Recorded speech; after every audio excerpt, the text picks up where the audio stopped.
Lorsqu'on est face à une victime d'arrêt cardiaque, voici brièvement les gestes qu'il faut réaliser.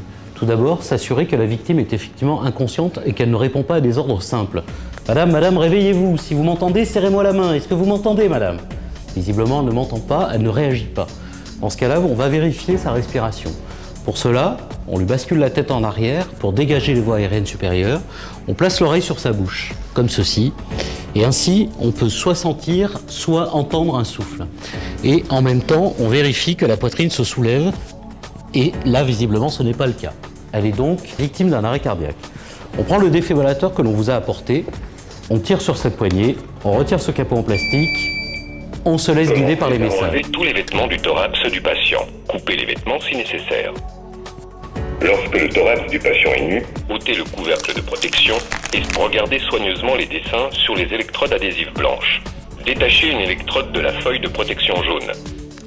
Placez l'électrode exactement comme le montre le dessin. Appuyez solidement sur la peau nue du patient. Analyse. Personne ne doit toucher le patient. Ici, on est sur le trajet du cœur, on analyse le rythme cardiaque. Personne ne doit toucher le patient. Choc recommandé. Écartez-vous du patient. Appuyez maintenant sur le bouton clignotant orange. Choc délivré. Pour une aide à la RCP, appuyez sur le bouton clignotant bleu. Placez la paume d'une main sur le sternum entre les mamelons. Placez l'autre main par-dessus la première. Appuyez fortement sur le thorax en enfonçant de 5 cm. Gardez la cadence avec les battements. Pincez le nez, soulevez le menton et procédez à 2 grandes insufflations. Soufflez. Soufflez. Poursuivre les compressions.